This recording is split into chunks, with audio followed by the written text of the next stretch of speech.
Subscribe now and press the bell icon. Never miss an update. अस्सलाम वालेकुम everyone. मेरा नाम किरण असलम है और मुझे अपना नाम इसलिए बहुत अच्छा लगता है कि Kiran itself it gives you a hope, क्योंकि अक्सर जब कहीं भी किसी ड्रामे में या किसी भी डायलॉग में जब ये बोला जाता है ना उम्मीद की किरण, तो मुझे बड़ी खुशी होती है, क्योंकि मेरा शुरू से ही ये एक विज़न था कि मैं कुछ ऐसा करूं कि लोग अगर मुझसे कांटेक्ट करें तो उनके वो होप कभी जो ना लूज़ ना हो। तो बहुत ट्विस्ट एंड टर्न्स हैं मेरी लाइफ में, दो कि I am single and ready to mingle, लेकिन क्या कहते हैं, आई थिंक इसका जवाब मैं अगर इस तरह से दूं कि नहीं अम्मी से ना पूछे वरना वो यहीं शुरू हो जाएंगे।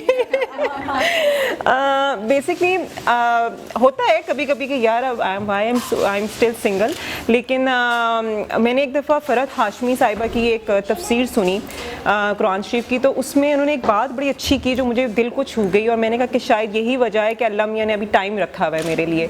उन्होंने ये कहा कि अगर आपको कोई चीज़ नहीं मिलती या अगर आप किसी एक पर्टिकुलर एक फ़ेज़ में हैं तो अल्लाह ने आपके लिए कुछ सोच रखा है, या हो सकता है कि आपके थ्रू किसी को कोई ऐसा मतलब बेनिफिट मिल सके कि आपको इस फेज़ में रखा हुआ है अभी। सो क्या कहते हैं, जब भी मुझे ये होता है ना, अक्सर जिस तरह मेरी सारी फ्रेंड्स, स्कूल फ्रेंड्स, सब की शादी हो गए, बच्चे हो गए, तो लेकिन मैं स्टिल अभी तक सिंगल हूँ, तो मुझे लगता है कि शायद अल्लाह मियां ने अभी मुझे आगे बहुत कुछ सिखाना है और मेरे थ्रू बहुत सारे लोगों का फ़ायदा होने वाला है, या हो चुका है या होना होगा, तो इसीलिए मुझे अभी उन्होंने कहा कि इसको सिंगल पीस ही रखें इसको अभी। सो मैं अपना बताती हूँ थोड़ा सा बैकग्राउंड के, जैसे मैंने कहा कि बहुत ट्विस्ट एंड टर्न्स हैं प्रोफेशनली भी पर्सनली भी, और उन्हीं ट्विस्ट एंड टर्न्स में मैंने कभी यू टर्न नहीं लिया, I always go for the V turn, for me V is a victory turn. So मैंने स्टार्ट किया, स्कूल में थी तो बहुत शौक था कि आर्किटेक्चर बनूं, तो उस और कोई फाइन आर्ट्स वाली, क्योंकि आर्ट्स का बहुत शौक था मैं, क्योंकि नंबर्स में बहुत अच्छी थी, तो मेरी मदर ने मुझे कहा कि यार तुम नंबर्स में अच्छी हो, तो ना वो बचपन में होता है कि लोग कहते हैं कि आर्ट्स वाले तो नालायक होते हैं और साइंस वाले जो ग्रुप में जाते हैं वो ज़रा ज़्यादा लाइक होते हैं। तो खैर मैंने कहा कि अच्छा कंप्यूटर साइंस, क्योंकि मुझे बायो से सख्त नफरत थी। आई एम सो सॉरी अगर कोई मेडिकल फील्ड से है, सॉरी नहीं, उससे उसका एक ये था कि बायो से इसलिए मेरी ज़रा ज़्यादा वो बनती नहीं थी, क्योंकि उसमें वो जो एक होता था ना प्रैक्टिकल्स में लिजर्ड्स पकड़नी और ये, और मुझे वो बहुत जहर काम लगता था। तो मैंने कहा कि नहीं ये वो जो सीनियर, हाँ, तो मैंने कहा कि ये काम मुझसे नहीं हो सकता क्योंकि मुझे ये बहुत अजीब लगता है। तो मैंने कंप्यूटर साइंस की और मुझे सॉफ्टवेयर इंजीनियरिंग का बहुत शौक था। अच्छा हुआ ये कि मैट्रिक क्लियर किया, सारी फ्रेंड्स के एडमिशन हो गए। उस वक्त ICG F62 था, तो उसमें सबका था एक ड्रीम होता था कि हमने या तो F72 में एडमिशन लेना है या ICG में लेना है। मैंने अप्लाई किया। अच्छा मेरे माशाल्लाह से फर्स्ट डिवीजन में A ग्रेड में मार्क्स है, 75% मार्क्स आई स्कोर, लेकिन जो उन्होंने फर्स्ट लिस्ट लगाई उन्होंने उसमें 79 पे रोक दिया और उन्होंने कहा कि जो नेक्स्ट लिस्ट लगी वो इवनिंग शिफ्ट में लगेगी, and my father told me कि तुम्हारा इवनिंग में नाम आएगा। मैंने कहा नहीं, मेरी सारी फ्रेंड्स मॉर्निंग में गई हैं, तो मैंने मॉर्निंग ही शिफ्ट में आना है, मैंने उनके साथ ही रहना है। तो उन्होंने कहा कि नहीं कोई बात नहीं बेटा, इवनिंग शिफ्ट में चले जाना, तुम लोग साथ तो हो ही ना। तो मैंने कहा नहीं। वहाँ से मेरा पहला ट्विस्ट आया कि मैंने कहा अब मैंने करनी नहीं है सॉफ्टवेयर इंजीनियरिंग। अब मैं जो ना, क्योंकि मैं अपने एक कज़न थे मेरे, वो चार्टर्ड अकाउंटेंट थे, मुझसे बहुत ज़्यादा इंस्पायर्ड थी, क्योंकि वो हर 2 साल बाद उनकी कहीं ना कहीं डिफरेंट कंट्रीज़ में जॉब हो जाती थी, और मतलब माशाल्लाह से विद फैमिली वो मूव करते थे। तो मैंने कहा अब मैंने चार्टर्ड अकाउंटेंसी करनी है, तो मैं ICOM में चली गई। ICOM किया, ICOM करने के बाद CA में एडमिशन लिया। CA कभी एक ही मॉड्यूल किया तो मुझे ACCA का पता लगा। उस वक्त नया आया था पाकिस्तान में, इतना लोगों को कॉन्सेप्ट में सिर्फ 2 बेसिक इंस्टीट्यूट्स थे, NCP में स्कैन जो ACCA करवा रहा था। ACCA किया। ACCA करने से क्योंकि आई वॉज नॉट ग्रेजुएटेड, तो मुझे CAT क्वालिफिकेशन जो कि सर्टिफाइड अकाउंटिंग टेक्नीशियन होती है, उसमें 9 पेपर्स होते हैं, 1.5 ईयर का ये सर्टिफिकेशन होता है, आपको करना होता है, then you can enter into ACCA। मैंने वो अभी कंप्लीट किया ही था, क्योंकि मैं I am being the Elder one और बहुत ज़्यादा फाइनेंशियल क्राइसिस थे फैमिली में, तो मुझे बहुत शौक था कि मैंने फाइनेंशियल इंडिपेंडेंट, एटलीस्ट मैं अपना बर्डन, अपनी एजुकेशन का बर्डन खुद हैंडल करूं, ताकि मेरे पेरेंट्स को थोड़ा सा रिलैक्सेशन हो जाए, क्योंकि और बड़े होने की वजह से थोड़ा सा एक वो रिस्पॉन्सिबिलिटी का भी था। तो मैंने फिर क्या कहते हैं मोबिलिंग में मुझे फ़र्स्ट इंटर्नशिप ऑफर यूनिवर्सिटी में, कहा कि हमें कुछ फ्रेश वो चाहिए जो इंटरेस्टेड हैं। वहाँ से मैंने इंटर्नशिप अपनी स्टार्ट की और इस तरह करते करते SECP में इंटर्नशिप की, फिर वहाँ पे 6 to 7 मंथ्स किया। अच्छा, मज़े की बात 2006 से लेके 2008 तक मैं हमेशा जॉब्स के लिए अप्लाई करती थी और मुझे अनफॉर्चुनेटली बल्कि फॉर्चुनेटली मुझे रिजेक्ट नहीं किया जाता था, लेकिन मुझे इंटर्नशिप के लिए कर दिया जाता था कि जी आप इंटर्नशिप। तो मेरे वहाँ पे फ्रेंड्स बहुत मजाक उड़ाते थे कि यार देखो पाकिस्तान में ना कोई काम बगैर पर्ची के नहीं होता, ठीक है, तो तुम ऐसा करो कि हमें तुम दे दो अपनी CV, हमारा फ़लाँ कज़न या फ़लाँ बंदा इतनी हाई पोजीशन पे, तो हम तुम्हारी बात करा देंगे, तो तुम्हारी जॉब करा देंगे। तो मैंने कहा यार मेरा अपना कज़न जो he is a chartered accountant, वो श्लमबर्ज में डायरेक्टर है, मैं अगर देनी हो तो मैं उसको ना दे दूँ CV अपनी, वो तो मतलब 2 मिनट में मेरा काम करवा देगा। लेकिन I want to achieve something on my own. मैं नहीं चाहती कि मेरी सक्सेस के साथ किसी ऐसे बंदे का टैग लगा कि जी इसकी सिफारिश से मैं ऊपर गई थी या इसकी सिफारिश से मुझे जॉब मिली। और अल्हम्दुलिल्लाह मैं क्या करती थी कि मैं कहती थी कोई बात नहीं यार, कुछ ना होने से कुछ होना बेहतर है, एटलीस्ट मुझे इंटर्नशिप तो मिल रही है, मुझे कुछ लर्निंग तो करने को मिल रही है। फाइनली करते करते फिर मुझे ख्याल आया कि मैंने कहा यार मैं ऐसा क्या मसला है कि जिसकी वजह से मेरी जो है मुझे जॉब नहीं मिलती और मुझे इंटर्नशिप ऑफर हो जाती हैं। तो फिर मैं थोड़ी सी रिसर्च की और इंटरव्यू के बारे में इंटरव्यू स्किल्स सीखी, एक पूरी बुकलेट बनाई कि ये क्वेश्चन होगा तो जवाब कैसे देना है, किस तरह करना है, और पूरा उसको मैं करती रही। और आफ्टर अ ईयर मुझे टेलीनॉर से जॉब इंटरव्यू के लिए कॉल आई और मेरा फर्स्ट इंटरव्यू हुआ। फर्स्ट इंटरव्यू में जो मेरा एक्चुअली जो फर्स्ट बॉस था उसने मुझे रिजेक्ट कर दिया, और उसकी रिजेक्शन की रीज़न ये थी कि वो क्योंकि पेरोल की पोजीशन थी और उसमें बहुत कॉन्फिडेंशियल काम होता है, तो उसने कहा कि मैंने ख़वातीन को नहीं रखना अपनी टीम में क्योंकि ख़वातीन के पेट में बात नहीं टिकती है और हमारा तो इतना कॉन्फिडेंशियल काम है, और ये तो सैलरीज़, ये मैं किसी खातून को रख लूँगा तो वो तो सैलरीज़ ही बता देगी जाके, ये लोग 4 ख़वातीन मिलती हैं और सब कुछ बोल देती हैं ना। तो मैं नहीं, उसने मुझे रिजेक्ट कर दिया था फर्स्ट इंटरव्यू में। लेकिन जो HR मैनेजर थी, आई थिंक शायद वो फीमेल थी, तो शायद उसको थोड़ा सा वो हुआ कि, और उसने मुझसे कुछ क्वेश्चंस पूछे थे फ्रॉडलेंट एक्टिविटीज़ से रिलेटेड जो उसको बहुत पसंद आए थे, जो मैंने उसको जो उसका आंसर पैक किया था उसको। जब मेरा सेकंड इंटरव्यू हुआ, क्योंकि मैंने इतनी रिसर्च की हुई थी इंटरव्यूज़ कैसे करना है, तो मैंने एक स्किल सीख ली थी कि जी आपने किसी भी कंपनी में जाना है इंटरव्यू देने, तो आपको यू शुड नो कि आपका उस कंपनी के बारे में आपके पास बहुत स्ट्रॉन्ग नॉलेज होनी चाहिए।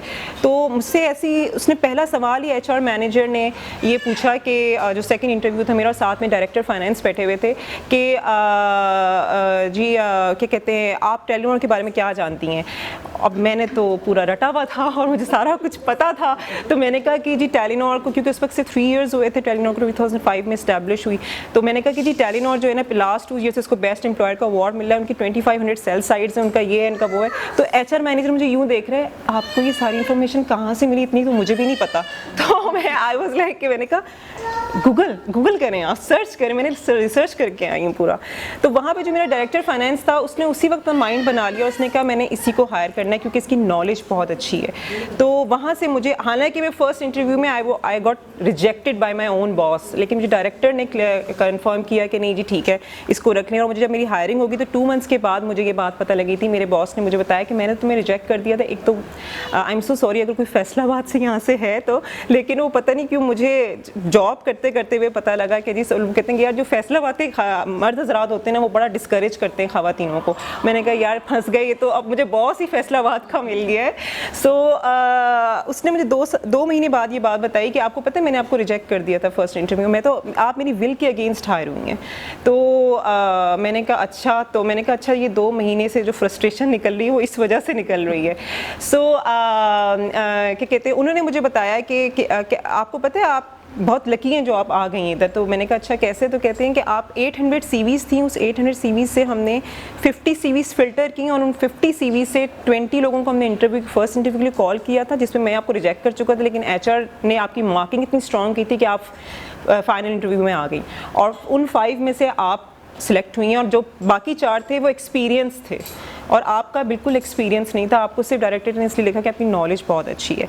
सो वहाँ से मुझे एक चीज़ की लर्निंग हुई कि अगर आपने किसी भी चीज़ में सक्सेस लेनी है ना, तो आपकी नॉलेज ग्रिप बहुत स्ट्रॉन्ग होनी चाहिए। This is the X factor that you can beat. और उसके बाद खैर जॉब की ऑलमोस्ट भी माशाल्लाह 8 साल वहाँ जॉब की। जब शुरू में जॉब की 2-3 साल गुजरे तो उसके बाद मुझे लोगों ने कहना शुरू कर दिया, जो अच्छा इत्तेफाक से मेरे अपने बैचमेट्स भी वहाँ आना शुरू हो गए, तो उन्होंने कहा कि अच्छा तुम इसलिए आई थी नॉर्वे की कंपनी में कि तुम्हारा टूर लग जाएगा तो ये लग जाएगा, इतना इजी नहीं होता, ये होता है। तुम खैर after some time before my resigning, मतलब टेलीनॉर छोड़ने से कोई 1 साल पहले कुछ ऐसा हुआ कि हमारा सारा काम जो है वो स्विच हो गया बांग्लादेश में। उनकी ट्रेनिंग के लिए उनको कुछ एक्सपर्ट्स चाहिए थे, तो मैं माशाल्लाह से काफ़ी मेरा एक्सपीरियंस हो चुका था, तो I got selected for that project. और मुझे वहाँ नॉर्वे फिर मैं गई, वहाँ 1.5 मंथ रही, और वो लोग जो मुझे ऑफिस में कहते थे कि यार तुम्हारा तो कभी चांस नहीं बनेगा, तो मेरे लिए वो मतलब इट्सेल्फ उनके लिए एक बहुत बड़ा वो एक था कि जी अच्छा ये माशाल्लाह से कंपनी के एक्सपेंस पे गई। और वो 1.5 महीना जो मैं रही हूँ उसमें मैंने यूरोप घूमा, वीकेंड फ्राइडे को निकलती थी, संडे को वापस आ गई, करते करते। अच्छा उससे पहले भी मेरी ट्रैवलिंग रही थी क्योंकि 2009 से मेरी ट्रैवलिंग स्टार्ट हुई थी। तो करते करते जब मेरा क्योंकि रिज़ाइनिंग का टाइम आ रहा था और मुझे बहुत सारे लोगों ने कहा जॉब नहीं छोड़ो, तुम इतने से जॉब करी हो, क्या करोगी, अर्निंग आते हुए किसी को बुरी नहीं लगती है, ये नहीं वो नहीं। तो मैं एक्चुअली ऑफिस पॉलिटिक्स से इतना तंग आ चुकी थी कि मैंने कहा मुझे ब्रेक चाहिए, क्योंकि मैं पहले ब्रेक लूँगी और फिर मैं सोचूंगी मैंने क्या करना है, क्या मैं दोबारा से जॉब की तरफ आऊँ या मैं टूरिज़्म में कोई और बिज़नेस प्रोजेक्ट करूँ। तो खैर 1 साल की ब्रेक ली। अच्छा जब 1 साल की ब्रेक ली तो उसमें क्योंकि मैं इतना ट्रैवल कर चुकी थी कि मेरा जो अंदर का कीड़ा था ना ट्रैवल का, वो बार बार मुझे ये कह रहा था कि यार कुछ ट्रैवल से रिलेटेड करना है। और उसके बाद फिर दोबारा एक और चांस मिला, एक और सोशल मीडिया इंडस्ट्री में as a manager HR finance, जो बिल्कुल स्क्रैच से मैंने उधर काम किया। तो क्योंकि मैंने बिज़नेस के बारे में सीखना था तो मैंने कहा एक काम करती हूँ, एक ऐसी कंपनी ज्वाइन करती हूँ जो कि बिल्कुल स्क्रैच से हो, वहाँ से मुझे पता लगेगा बिज़नेस करते कैसे हैं, क्या क्या चीज़ें जब आपने स्टार्टिंग में करनी होती, क्योंकि एक बिज़नेस की भी तो नॉलेज एक चाहिए थी। वहाँ से फिर वहाँ पे मैं as a manager HR finance hire हुई। वहाँ पे मैंने रिक्रूटमेंट्स की पूरा एक स्ट्रक्चर बनाया, पॉलिसी बनाई। उन 2 सालों में जो कुछ सीखा उसके बाद मैंने कहा now I am fully prepare to start my own business project. और मेरा क्योंकि बहुत ज़्यादा पैशन है ट्रैवल, तो मैंने कहा I will start from the travel project, क्योंकि मुझे ये था कि मुझे अक्सर एक कॉन्फिडेंस आता है और आप एक इंडिपेंडेंट हो जाते हो, आप डिपेंडेंट नहीं रहते किसी पे। और फिर जब मेरा पहला ट्रैवल था टर्की का 2009 में, तो अच्छा वो पहला इंटरनेशनल ट्रैवल, जा भी अकेली रही थी और कुछ इसी तरह ख़वातीन का कोई ग्रुप था। वहाँ पे मैंने 1 साल की ट्रेनिंग ली थी जिसमें इन्होंने एक 7 डेज़ के लिए टर्की लेके जाना था हमें। तो मैंने क्या कहते हैं उसमें पार्ट लिया। अच्छा मैं जा रही हूँ, अब मुझे 10 कॉलें आ रही हैं, मामू की भी आ रही हैं, सबकी आ रही हैं। अच्छा जब जाओगी ना तो किसी को सामान मत पकड़वाना, किसी को नहीं। इतना उन्होंने मुझे डराया था, सबने घर में भी सबने बहुत डराया था, ऐसे करना है ऐसे करना है। ऑब्वियसली उनकी केयर थी, उनकी एक टेंशन थी कि हम बेटी को अकेले भेज रहे हैं। अच्छा अब 6 डेज़ गुजर गए उस टर्की ट्रिप में। मैं जहाँ, अब वो मुझे सब ने कहा था जहाँ जहाँ ग्रुप जाएगा ना बस वहाँ जाना है, खुद से कहीं नहीं जाना। अब मैं इतना डरी हुई थी उस वक्त। एक दिन क्या हुआ, आखिरी दिन मैंने शॉपिंग करनी थी, मैं शॉपिंग नहीं कर सकी इस तरह से घर वालों। मैंने कहा मैं क्या लेके जाऊँगी, कि सबके लिए गिफ्ट्स भी लेने। अब मैं अपनी रूममेट से कह रही हूँ उठो, उसने कहा कि नहीं मैं तो सो रही हूँ, मैं थक गई हूँ इतना 6 दिनों में घूम के, तो तुम चली जाओ ना। अच्छा मैंने कहा यार कि मुस्लिम आयतुल कुर्सी पढ़ो, 4 कुल पढ़ो और निकल जाओ। और उस दिन मैंने रियलाइज़ किया कि मैं तकरीबन आई थिंक 7 बजे मैं निकली हूँ और मैं 11-12 बजे अपने होटल वापस आई हूँ अकेली। और मुझे हुआ उस वक्त मुझे एक सेल्फ कॉन्फिडेंस आया। मैंने कहा यार इतना डरा के रखा हुआ था लोगों ने कि जो है ना, वहाँ से फिर मेरा एक ये ट्रैवल का जो है ना वो सिलसिला शुरू हुआ कि नहीं अब मैं कर सकती हूँ ट्रैवल इंडिपेंडेंट। फिर खैर उस क्या कहते हैं, जब बिज़नेस का शुरू करने का सोचा था तो उस वक्त यही था कि जी ट्रैवल का जो कॉन्सेप्ट है वो मैं इंट्रोड्यूस कराऊँ, क्योंकि मैंने ट्रैवल में एक चीज़ देखी कि आपको ये पॉजिटिवली बहुत रीबूट करता है। और जो हमारे यहाँ अभी आजकल लोगों का ये होता है ना कि हमारे अंदर आपस में एक कनेक्टिविटी ख़त्म हो गई है। फिर उसके बाद हम लोग इतना अपनी इन्वेस्टमेंट इतनी ऐसी चीज़ों पे कर रहे होते हैं, जिस तरह फॉर एग्जांपल कि मुझसे अगर कोई पूछे ना कि आपको 1 करोड़ मिल जाए तो मैं शायद वर्ल्ड टूर पे निकल जाऊँ, लेकिन किसी और से पूछेंगे शायद किसी और का ये ओपिनियन होगा कि जी हम अपना घर बना लें, हम अपना ये कर लें। मैंने कहा ये चीज़ें तो हो ही जाएंगी, ये चीज़ें तो आप ले लेंगे उसके बाद किया, लेकिन जो ट्रैवलिंग से आपको जो एक एक्सपीरियंस मिलता है ना, आप डिफरेंट कल्चर में जाके देखते हैं लोग कैसे कर रहे हैं। टर्की में जब मेरा फर्स्ट ट्रैवल था मैं हैरान हो गई कि वहाँ पे एक बंदी चिप्स मेकर थी, शी इज़ अ फीमेल, और मेरे लिए बड़ा सरप्राइजिंग था कि यार पाकिस्तान में तो मैंने कभी कोई किसी बंदी को चिप्स बनाते हुए नहीं देखा मार्केट में, कभी किसी को यूटिलिटी स्टोर पे नहीं देखा सेल करते वक्त। उस वक्त की बात बता रही हूँ, अब तो खैर माशाल्लाह अब यहाँ पे बड़ी चेंजेस आ गई हैं। लेकिन फिर श्रीलंका गई तो श्रीलंका में एक बंदी जू में थी जो कि टिकट हैंडल कर रही थी, तो मैं बड़ा सरप्राइज़ हुई कि, और वो एलिफेंट राइड भी करवा रही है सबको, और मैंने मेरे लिए एक बड़ा सरप्राइजिंग एलिमेंट था। तो मैंने बहुत कुछ ट्रैवल से सीखा कि आप जब वहाँ जाते हो, वहाँ की कल्चर को देखते हो, आपका बहुत ज़्यादा माइंड क्लियर होता है, आपका विजन क्लियर होता है। तो मैंने सोचा कि क्यों ना मैं एक ऐसा प्लेटफॉर्म बनाऊँ। पहली चीज़ कि जो लोग ये सोचते हैं, डरते हैं कि जी फीमेल्स को नहीं भेजना, तो एक फ़ीमेल अगर स्टार्ट करेगी प्लेटफॉर्म तो शायद एक कॉन्फिडेंस बिल्ड होगा और लोग भेजना शुरू करेंगे और लड़कियाँ खुद आएंगी ट्रैवल करने निकलने। सेकंड कि लोगों को बताया जाए कि ट्रैवल जो है ना, this is a necessity, this is a fuel to learn so many things. तो हम अगर अपना कुछ बजट ट्रैवल की तरफ डाल दें, हर साल एक मिशन बना लें कि हमने इतनी तो थोड़ा बचा के बेशक लोकल ट्रैवलिंग करेंगे, इंटरनेशनल ट्रैवलिंग करें। तो खैर इस तरह से मैंने ये ट्रैवल का सिलसिला स्टार्ट किया। और जब ट्रैवल का सिलसिला स्टार्ट हुआ, अगेन चैलेंजेस। तो क्योंकि मुझे सबने कहा ये कोई फील्ड है लड़कियों की, ये तुम किस में आ गई, और ये और वो। और जब आपको पता है कि जब एक ख़वातीन किसी ऐसी फील्ड के अंदर आए ना, तो फिर जो मर्द हज़रात होते हैं ना, उनको कुछ और अपॉर्चुनिटीज़ नज़र आ रही होती हैं कि अच्छा यार इसको ना, ये तो ख़वातीन है, इसको बेवकूफ़ बनाना बहुत आसान है। ऐसा हुआ भी शुरू में थोड़ा सा, जब मैं पूछती थी कि यार अच्छा खुद से तो ट्रैवल करने के लिए बहुत सारा था, लेकिन जब बिज़नेस के लिए करते हो तो आपको पता होना चाहिए आपने कॉस्ट कहाँ से अरेंज करनी है। वही बात जो आयशा भी कह रही थी कि आपने सर्विसेज कुछ लेनी है। ऑब्वियसली अगर मैंने कोई ग्रुप लेके जाना था, मुझे पता होना चाहिए था कि यार इसका कितना एक्सपेंस आएगा, एक पूरे ग्रुप का ट्रांसपोर्ट का कितना एक्सपेंस है, होटल की कितना एक्सपेंस है। अब मैंने 3-4 ट्रैवल एजेंसीज़ को यहाँ पे एक्सपीरियंस किया। अब वो कोई मुझे कोई कॉस्ट कहे, कोई कहे, मैंने कहा यार अब इसमें मैं अगर अपना मार्जिन डालूंगी, करूँगी तो मुझसे तो कोई नहीं ख़रीदेगा। शुरू के 4-5 महीने मेरे सिर्फ स्ट्रगलिंग में ही गुजर गए कि मैं कैसे इसको सेट करूँ, कैसे एक अट्रैक्टिव प्रोडक्ट लेकर आऊँ सामने। वहाँ पे मुझे रियलाइज़ हुआ कि अपनी सप्लाई चेन क्रिएट करो, अपने ही अलाइंसेस डायरेक्ट अपनी टीम्स जो है ना डिफरेंट डेस्टिनेशंस पे होनी चाहिए आपकी। और अल्हम्दुलिल्लाह वो करते करते वो कहते हैं ना कि जब आपकी एक विल पावर स्ट्रॉन्ग होती है तो आप अल्लाह ताला आपके लिए खुद ही रास्ते बनाता है। तो एक वेंडर मुझे टर्की में मिली बंदी, उसके थ्रू मुझे काफ़ी सारे और लिंक्स मिल गए, और करते करते अल्हम्दुलिल्लाह अब इन 2 सालों में ग्लोबली मेरे पास जितनी भी डेस्टिनेशंस हैं, उन तमाम जगहों पे जितनी भी वहाँ की लाइसेंस टूरिज्म कंपनीज, उनके साथ मेरे अलाइंसेस हैं। So I don't work any travel agency from here. और मुझे खुशी उस बात की हुई कि 1 साल के अंदर अंदर मैं अपना टारगेट सेट करती हूँ कि मैंने अगर ये चीज़ नहीं है मेरे पास, मैंने इसको 1 साल के अंदर अंदर करना है, या मैंने इतने टाइम पीरियड में करना है, और मेक श्योर करना है कि वो मुझे मिल जाए, वो चीज़ क्रिएट हो जाए मेरे लिए।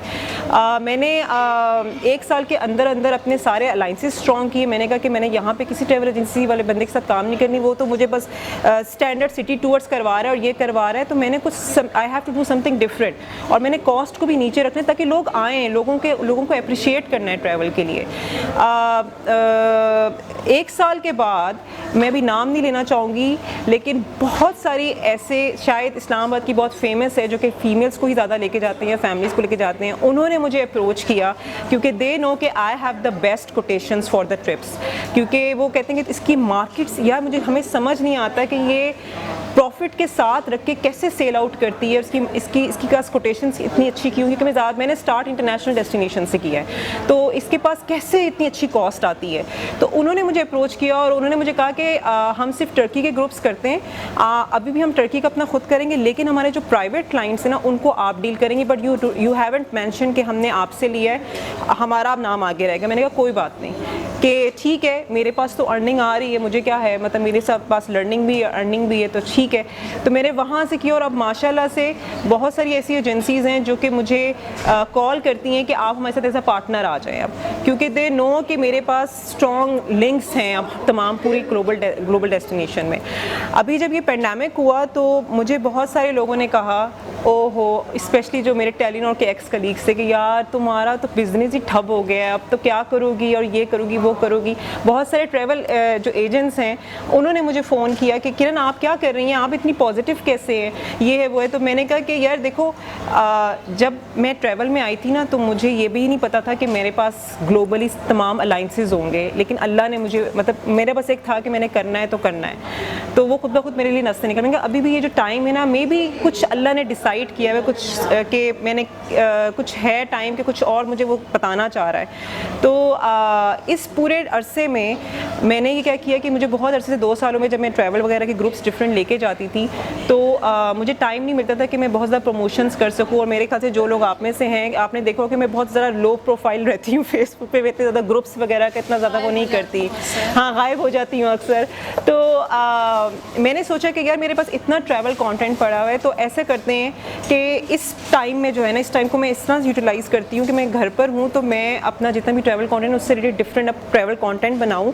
और अब मैं अपनी वेबसाइट पे काम कर रही हूँ कि मेरी वेबसाइट के लिए मुझे कभी टाइम नहीं मिल सका कि मैं वेबसाइट के लिए सारा वो कंटेंट प्रिपेयर करूँ। तो अल्हम्दुलिल्लाह वो इंशाल्लाह ताला by end of this year it will be completed. और फिर मैं इंशाल्लाह नेक्स्ट ईयर मेरा प्लान है कि मैं वेबसाइट अपनी लॉन्च करूँ ताकि मैं इंटरनेशनली इस चीज़ को जो है एक लोगों को एक्सेस दूँ उस चीज़ का। और मीनवाइल क्या हुआ है कि ड्यूरिंग दिस टाइम, क्योंकि मैंने अपना जिम भी रन किया हुआ है बहुत अर्सा पहले जब मैं यूनिवर्सिटी में थी, तो एरोबिक्स योगा का बहुत शौक़ था, तो एक हेल्थ एंड फिटनेस का प्रोजेक्ट भी करना था और मैं यही सोची थी कि ट्रैवल का स्ट्रीमलाइन हो तो मैं इस साइट पर आऊँ। तो उसी दौरान मुझे एक अपॉर्चुनिटी मिली, एक यूएस बेस्ड कंपनी है फॉरएवर लिविंग प्रोडक्ट्स, शायद बहुत सारे लोग जानते भी हों। मैंने उनको ज्वाइन किया और उस दौरान ये जो पिछले 5-6 महीने का जो लॉकडाउन का पीरियड था उसमें मैंने इतना कुछ लर्न किया उनसे कि वो आपको बिज़नेस की, मार्केटिंग की, आपने लोगों से बात कैसे करनी है, आपने सोशल मीडिया पे अपने आप को प्रमोट कैसे करना है, इतनी ज़्यादा उन्होंने स्किल्स लर्न करें कि वो जो 5-6 महीने मेरे लॉकडाउन के थे ना, वो मेरे डिप्रेशन में नहीं गुजरे बल्कि लर्निंग में गुजर गए। और अल्हम्दुलिल्लाह आज मैं इतनी खुश हूँ कि मेरा जो एक ख्वाब था कि मैंने हेल्थ एंड फिटनेस का भी कुछ काम करना है और ट्रैवल का भी करना है, वो अब दोनों में पैरेलल लेके चलूँगी। सो मुझे बस सिर्फ ये एक लास्ट में आप लोगों से एक बात कहनी है कि जो मेरा एक सक्सेस कोड रहा है हमेशा, वो ये रहा है कि we have to be ready, willing and passionate, जिसको मैं कहती हूँ RWP। ये रावलपिंडी का कोड नहीं है, ये मेरा सक्सेस कोड है। और मैं कहती हूँ कि आपको अपने माइंड को ना हर वक्त प्रोग्रामिंग करनी है इसके थ्रू कि आप रेडी हैं, आप विलिंग। हम रेडी होते हैं लेकिन हम विलिंग नहीं होते हैं, या हम रेडी और विलिंग है लेकिन हमें पैशन नहीं है। तो पैशन होना बहुत ज़रूरी है, क्योंकि मैं कहती हूँ कि सक्सेस मेरे लिए ये नहीं है कि मैंने कितने पैसे अर्न किए। अभी भी आज भी मुझसे कोई मेरे एक्स कलीग्स मुझसे मिलते हैं या फ्रेंड्स मिलती है, कहती हैं तुमने कितना कमाया है। मैंने कहा ये ना पूछो कि मैंने कितना कमाया, ये पूछो कि मैं कितनी सक्सेसफुल हूँ। तो मेरे लिए जो सक्सेस है ना वो मैटर करती है कि अगर आज मुझसे एक बंदा मिला है ना तो उसके ऊपर मैंने इंप्रेशन क्या छोड़ा है, वो मुझसे दोबारा मिलेगा कि नहीं मिलेगा। या मेरा एक जो क्लाइंट है आज उसने मुझसे सर्विसेज ली हैं तो वो मुझे कितने आगे क्लाइंट्स लाके देगा, या वो मुझसे सिर्फ एज अ क्लाइंट ही डील करेगा, या उसको या मेरे साथ उसकी एक स्ट्रॉन्ग अच्छी नेटवर्किंग। अल्हम्दुलिल्लाह मैंने जी को पता है कि मैं बहुत ज़्यादा प्रमोशंस नहीं करती अपने, मतलब ज़्यादातर लोग जो होते हैं वो अपनी फेसबुक की प्रमोशंस में बहुत बिजनेस प्रमोशंस के लिए बहुत पेजेस बना रहे हैं। मेरा पेज बना हुआ है लेकिन मैं बहुत कम वहाँ पे प्रमोशन, क्योंकि मुझे क्लाइंट से क्लाइंट मिल जाता है। Subscribe now and press the bell icon. Never miss an update.